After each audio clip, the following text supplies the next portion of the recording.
an object that's connected to a Rebbe. Oh, we didn't finish yesterday's sheet, so let me finish something and then we'll go to the new sheet. Sorry. In yesterday's sheet, towards the end, we're up to number 8. 8, 9, and 10, and 11. There's a Gemara that says, he who lives outside of Eretz Yisrael, it's as if he's worshiping idols. Pretty strong statement. And that Gemara is also found in Rashi and Chumash, but it's in Gemara, in Ksubis, page 11, 110b, where it says that whoever lives outside of Israel, it's like Avodah Zarah. I'll soon explain why something so harsh. So the answer is, it's not about location. Being that Israel is a holy land, and we've explained over and over that the definition of holiness means this is a place where Hashem is found in a more concentrated way, in a more revealed way. And in fact, from Eretz Yisrael and Yerushalayim and the Beis HaMikdash, Hashem's presence from there spreads to the rest of the world. But where is Hashem's presence found primarily? That's in Eretz HaKodesh, Eretz Yisrael. So therefore, it's natural for a Yid to want to be living in the same land together with Hashem. When it says that it's like worshiping idols, doesn't mean chas v'shalom, that this is literally as severe as worshiping idols. It means in a subtle way, in a more refined way, it's a similar idea. It's a sign of a lack of loyalty to Hashem. There are other things in the world and in life that are more important to me than Hashem, and that's why I'll go to other places rather than to be in Eretz Yisrael. Just like imagine there'd be a person that was married, has a wife and a family, doesn't live at home. He lives someplace else. And when he's asked, why are you living this other place? He says, well, there's a lot of green grass there, a lot of trees. And really, it's really a pleasure to live in that environment. Yeah, but your wife and your family is living someplace else. No matter what explanation was given, unless it's a matter of, life and death, it means basically that he's not really that connected and that loyal to his family, because otherwise that's where he wanted to be. Of course, people travel, they need to go places. Sometimes you travel and you're away for a week, for a few weeks, for a month, but my home is my home. And that's where I want to be. So therefore, in essence, every Jew in normal circumstances, where should they be? They should be in Eretz Yisrael, because this is Hashem's home. And if that's my home and he is my God, and that's who I'm sort of dedicated to and loyal to, like a husband to a wife or a wife to a husband, then that's where I should be found. But then it says something which seems to be contradictory, and that's number 9. Whoever leaves Babel to go to Eretz Yisrael, which means a person leaves Babylon, and to go to another location, even if the other location is Eretz Yisrael.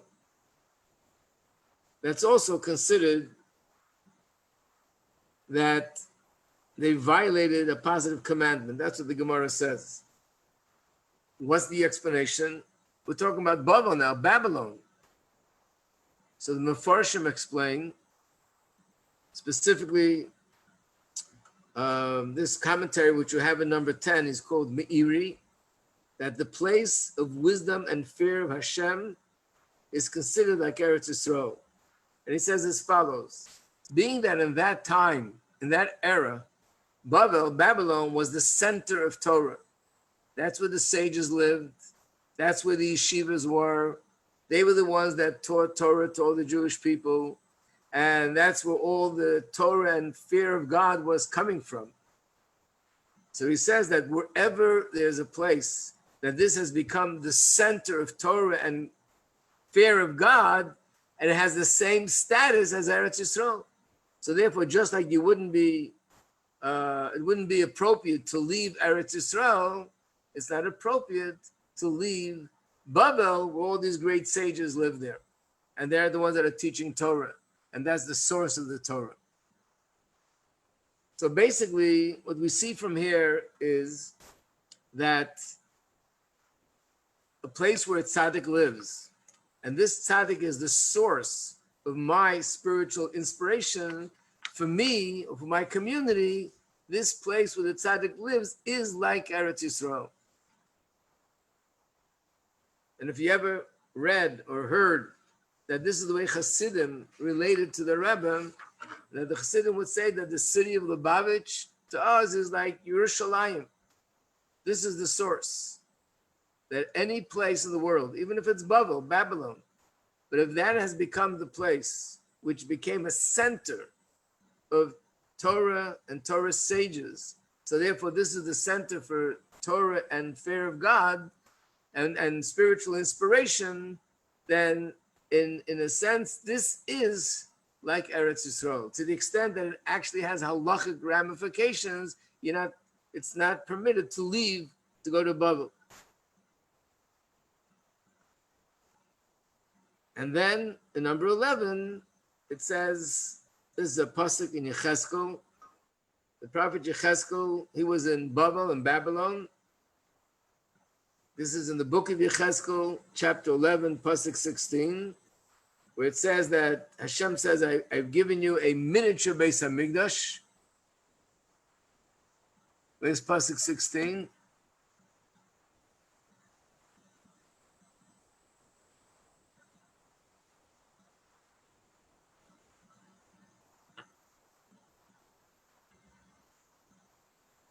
Where it says, tell them they're spread out amongst the nations, and Hashem says, I have become to them a miniature sanctuary in the countries where they have gone. They're living outside of Israel, but nevertheless, I've given them a miniature sanctuary. So the Gemara in Rosh Hashanah, Gemara Megillah rather, says, what does it mean, a miniature sanctuary? There are two statements. One statement is that every shul and every yeshiva outside of Israel is considered a miniature Beis HaMikdash. And then there's another statement, which is Zeh Beis Rabbeinu Shebebavel. This is the house of our Rebbe in Bavel. That Rav, his name was Rav. He was the leader of all the Torah scholars and all the Yidden in Bavel. So his shul was considered like equivalent to the Beis HaMikdash, because just like the Beis HaMikdash was the place where Hashem's presence was so concentrated, in that time, being that he was the top authority of Torah, and he was the ultimate source of Torah and spiritual inspiration for the entire Jewish community, so that became like the Beis HaMikdash.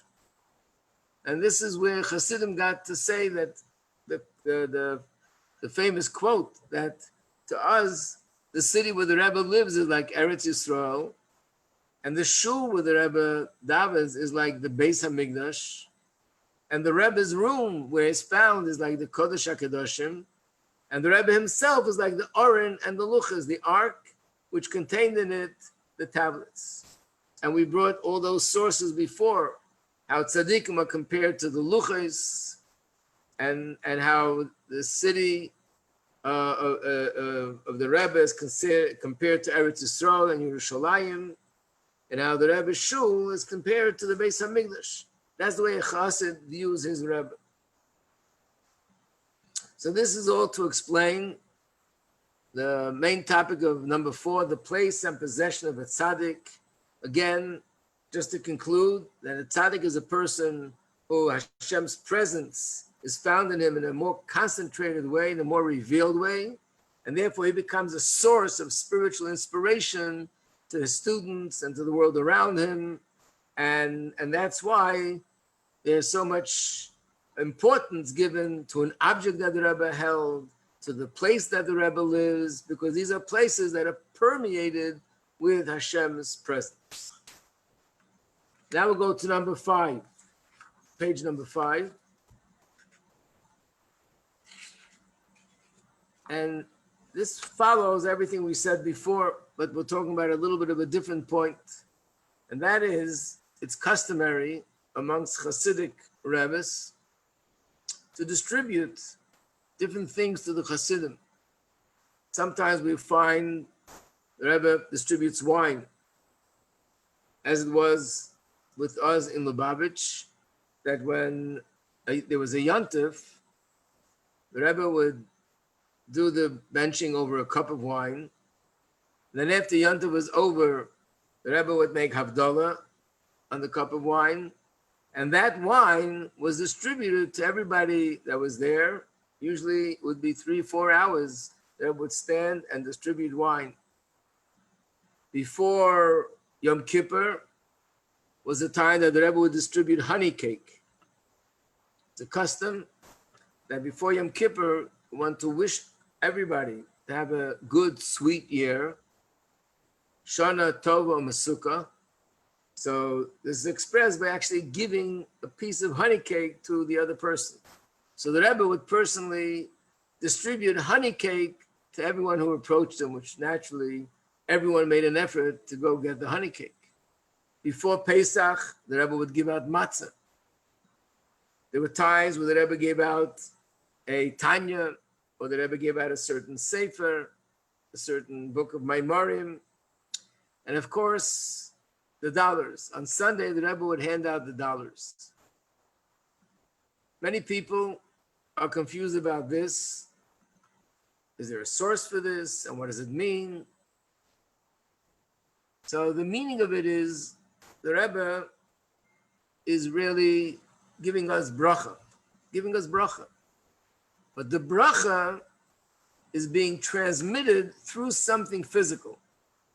So sometimes it's through the wine, sometimes it's through the honey cake, sometimes through the matzah, and sometimes through the dollars. I remember once hearing that there were some students that came from, I think, New Jersey, and they were visiting Crown Heights on a Sunday. Before the Rebbe gave out dollars, one Sunday the Rebbe came and started to give out nickels.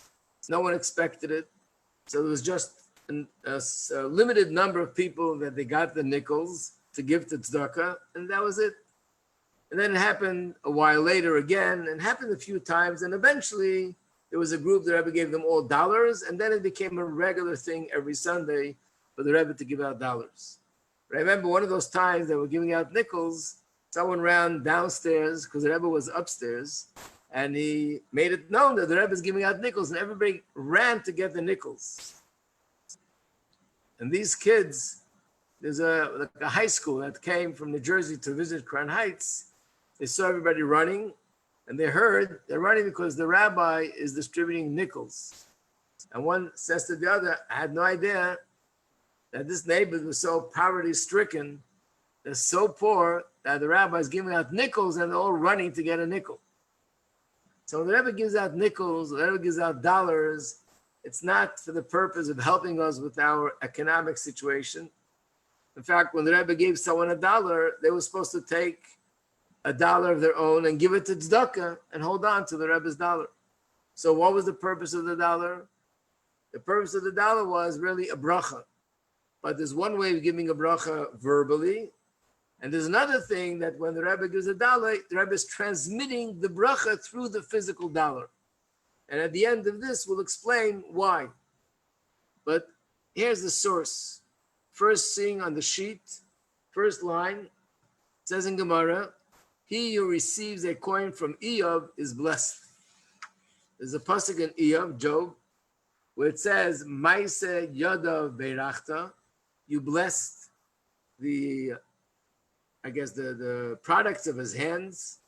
So literally it means that whatever he did had a blessing to it. But the Gemara says there's a deeper meaning. It means that whoever took a coin from Eov was blessed. In other words, the fact that he gave them a coin, he was transmitting a blessing to them, and they saw a blessing in their life.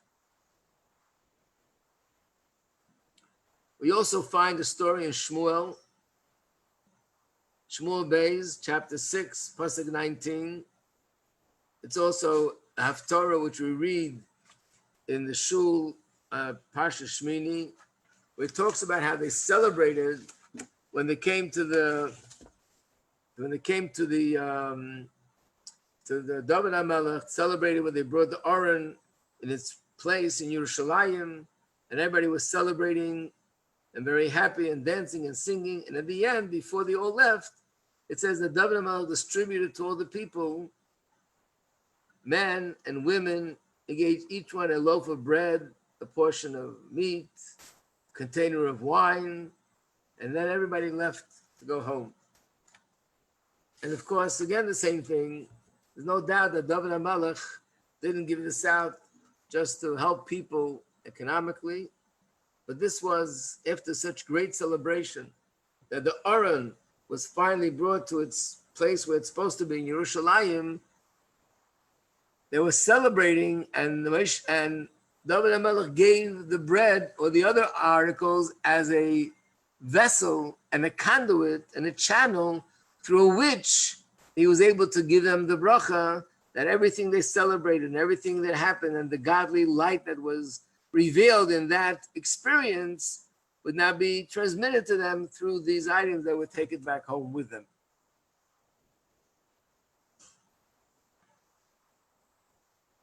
Right, on the sheet that you're looking, talks about how they celebrated, there was dancing and singing. And then it's pasuk 19, where it says that he distributed all this to the people.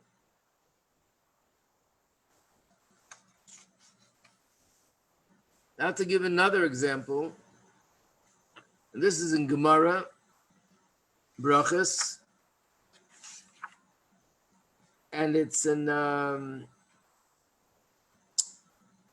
Brachas, page 5b.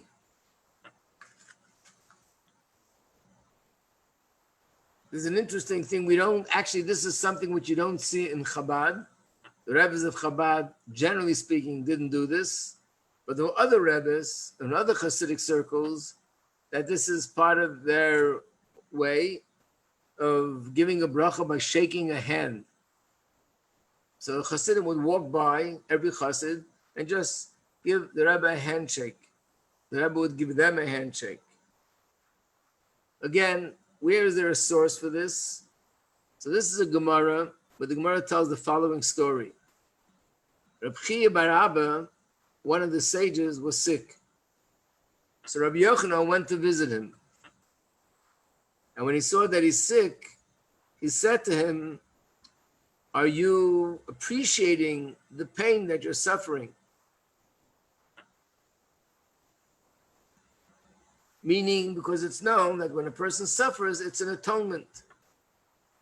So his response was, "I'm not interested in the suffering, and I'm not interested in their reward. I'd rather not be suffering."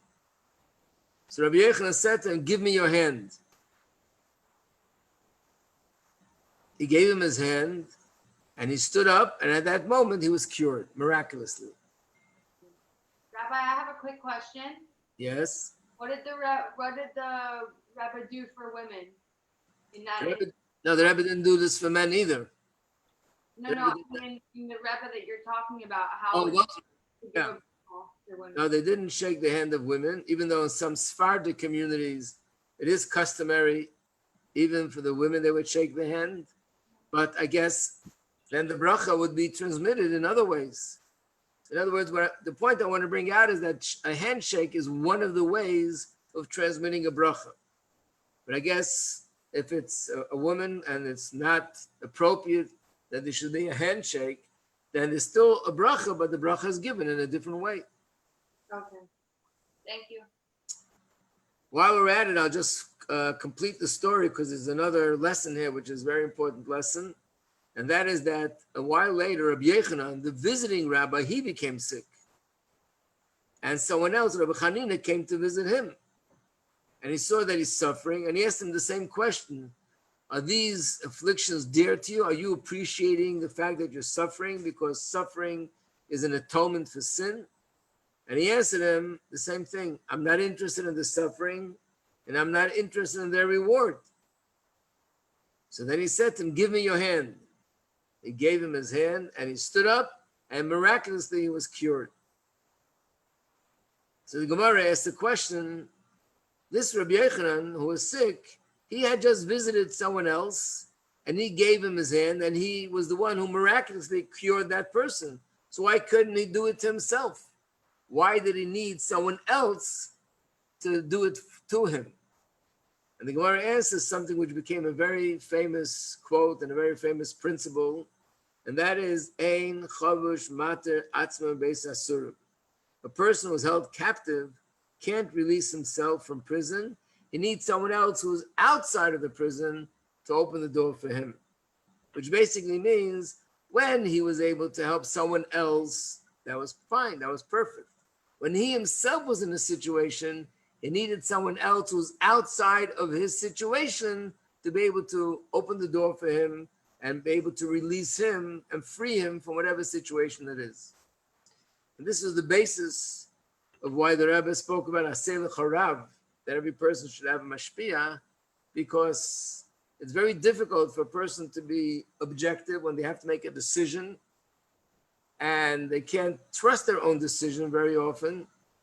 So they need to speak to someone else who is sort of outside of myself, and that person could advise me, could guide me, and they have much more potential to be able to see the right approach and the right way because they're objective.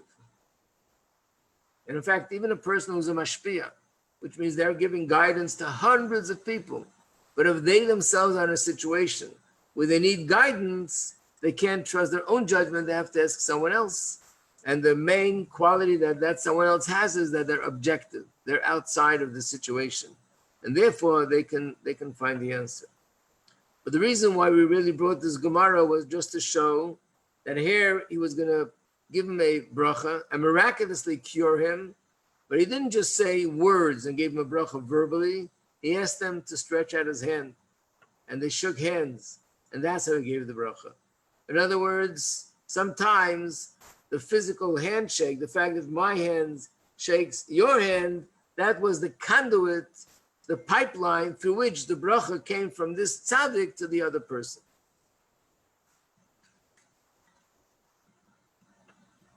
Sorry if this is only tangentially related, but from my understanding, people wouldn't shake the Rebbe's hand. Is there a reason why then, if it had such immense power? I guess it has to do with the relationship that the relationship with a tzaddik or a king or a rebbe requires that there should be a certain distance. You know, we're not casual with the rebbe. So I guess in other Chassidic groups, they shake the hand.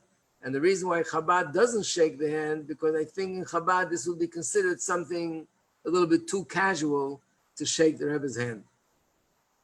And it would interfere with that feeling of awe and distance that a person is supposed to feel.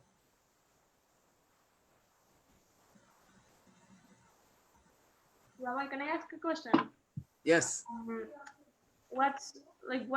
How does like Sephardim rabbis don't contradict Torah when they like shake woman's hand? So I never did the research, but I know that it's done even by Sephardic rabbis that are really God-fearing and follow everything in Torah. So there must be a source, and the source must be something along the lines that this is something which is done purely for a spiritual purpose, then it's acceptable. There must be a source where that is the basis for what they're doing. And in ordinary circumstances, it's considered inappropriate. But if it's done in this setting, that it's a tzaddik and was giving, or a rav, a chacham, was giving a blessing to the community, and in that circumstances, in the way they follow, it is permissible.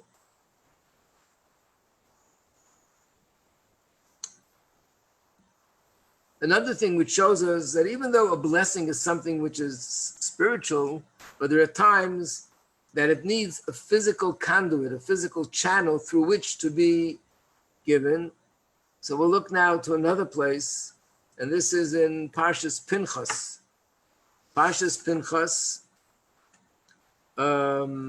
chapter 27, pasuk 23. And this parsha talks about how Yosef, how Moshe Rabbeinu was giving over to Yeshua the power of leadership. And this is what it says. Vayismach es yadav, he put his hands on Yeshua, put his hands, I guess, on his head, and he gave him that power of leadership. So Rashi says an interesting thing, that he gave him, whatever he gave him generously. How do we know this? Hashem said to him, put your hand on him, singular.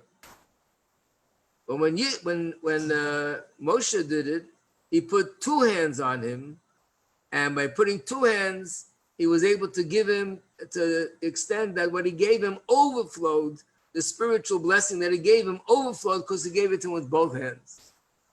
So I guess, think of it this way, you turn on the faucet and there's water running. So imagine if you turn on two faucets, there's double the amount of water running. So basically, what Rashi says, you see it on the screen, that he gave it to him generously, because Hashem said, put your hand singular on him, but he did it with both hands. But I would think, what's the difference? One hand, two hands, it's only symbolic. So clearly, it's not just symbolic. The hand actually becomes the conduit, the channel through which the bracha flows. And therefore, when he put two hands on him, the bracha was flowing much more than it would have been just with one hand. Following this, I want to go to the pasuk in another example of this is in Bereshis, when Yaakov was giving blessing to his children. Look at how precise it is, how specific it is. It says Yosef saw that his father put his right hand, I'm looking at chapter 48, pasuk 17 in Bereshis. Yosef saw that his father put his right hand on Ephraim and his left hand on Manasseh. And he wanted to switch it. And Yosef said to his father that, no, the other son is the older son. But Yaakov said, I know. But nevertheless, I have a reason why I'm doing it this way. And again, you see it highlighted on the screen. I know my son, that he's the firstborn. But what's the difference? The right hand, the left hand, again, if it's just symbolic, why make such a big issue? So clearly, it's not just symbolic. The hand is actually a channel through which the bracha comes, and therefore it makes a difference if you put down one hand or two hands, if it's the right hand or it's the left hand, to the extent that Yosef made a big issue out of the fact of which hand that Yaakov used. So what we see from this source, one more source is what it says in Shulchan Aruch, and this was something which the Rebbe practiced, and that is something called Kaisha Bracha. Kaisha Bracha means a cup of blessing, which means when the Rebbe would, I said before, the Rebbe would distribute wine for many hours after he benched, and that wine is called the cup of bracha. The reason is literally because we make the bracha over it when we bench. But the deeper reason is that it's not because we make a bracha over it. Therefore, the wine itself has in it bracha. And through this wine, bracha is being transmitted. It reminds me of a story that happened with the Rebbe Rashab, that he was once by a Farbrengen, and he turned to one of the Chassidim who was sitting far away, and he held up a cup, and in the cup there was l'chaim, and he said to the Chassid, hey, wants to give him l'chaim. So the Chassid picked up his cup, and he said to the Rebbe, I have already, I have. And the Rebbe said to him, what is it that you have? And what is it that I'm giving you? The Rebbe said, it's so painful that when you want to give something to someone, they're showing you their materialism that they already have. In other words, what he had was mashke, was vodka. The Rebbe doesn't distribute vodka. The Rebbe is giving him a bracha. The Rebbe is giving him spiritual blessing and spiritual strength. But the bracha is being transmitted through the wine, through the vodka, through the dollar. And therefore, how foolish it was when the Rebbe says, I want to give you this cup of vodka. He tells the Rebbe, I already have. You don't have what I'm giving you. So obviously he misunderstood. He had no concept of what it means when the Rebbe gives somebody a physical object. So this is behind the dollars and behind all the different things that the Rebbe distributed. And that's why by Chassidim, it's very precious, holding on to it. It contains in it, it's a conduit for bracha. But let me try in the few moments that we have to explain why. Why isn't it not enough just to give the bracha verbally? Why was it important to give the bracha through something physical like wine or matzah or a sefer or even through a hand? So the answer to this is based on something which came up in this class more than once, and that is, we just recently explained that sometimes there's a possibility that person has a bracha, on your Rosh Hashanah, Hashem blessed them with a certain bracha, or they got a bracha one way or another, but there's a problem. The bracha means that a certain spiritual light and energy was drawn down from Shemayim, and that eventually evolves and evolves and evolves and manifests in this world into food, clothing, a home, happiness, marriage, children, whatever the bracha is. But the bracha originates in the spiritual realm, evolves and evolves, and eventually is transformed from spiritual energy and manifests into the physical bracha. So when we ask Hashem for a bracha on Rosh Hashanah, when we go to a tzaddik and we want to get a bracha, we're asking for two things. Number one, I want that bracha, whatever it may be for. Number two, I want to see to it that that bracha will also actually eventually manifest itself in the physical realm. It won't remain somewhere up there in the spiritual realm. So therefore, this explains why the Rebbe would give a bracha and use something physical as a conduit. By giving the bracha through a dollar, giving the bracha through wine, through matzah, through a honey cake, or other physical things, that is one of the ways it serves as an anchor that connects the spiritual bracha to the physical realm. And that enhances the potential and the possibility and the probability that this bracha will not just remain in some spiritual realm, but it'll evolve and evolve until it'll manifest in the most physical, concrete, tangible level, a bracha for physical children, for a home, food, clothing, and that's why the Rebbe would specifically give it through a physical object.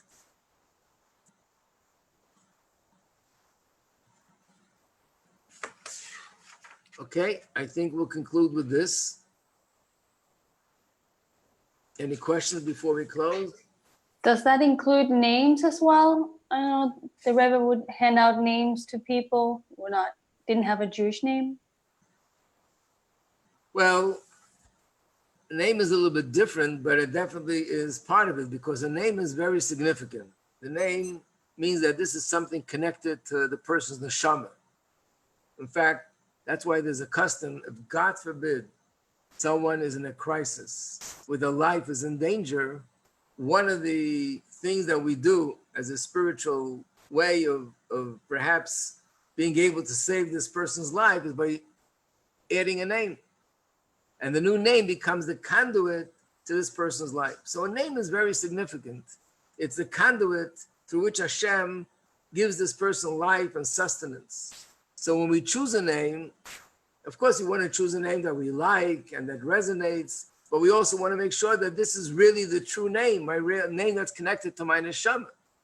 So when people would ask the Rebbe for a name and he chose a name, we know that he chose a name that the Rebbe was able to see that this name is the spiritual conduit for this person. So naturally, what it means is that, yes, they, as a result of that, they would be able to get more bracha. Rabbi Majeski, another question. Yeah. Where are places where we can get honey cake? Like, people used to take, I think, pieces of honey cake from the Rebbe, then they put it into a batter and make new ones. Are there still places where we could get? So actually they don't continue with the honey cake because the Rebbe insisted that anything that belonged to him, if it was chametz, it should be sold. It shouldn't be sold, but it should be finished, eaten, or they should drink it before Pesach. So how do they have honey cake? It's not the cake that they have, but they still have part of the honey, and they keep using that over and over again for a new cake, and that's how it continues. I'm not sure where you can get it. There used to be someone who would stand in front of 770. Her name was Rivki Shrei, and she would be, she used to claim that she has cake that came from the honey of the Rebbe. And if so, I saw someone this year with like little bottles of honey outside of 770. It's probably right. Right. Okay. Wishing everybody a good Shabbos. Thank you. Thank you, Rabbi. You're very welcome. Thank you, Rabbi. Thank you, Good Rabbi. Shabbos.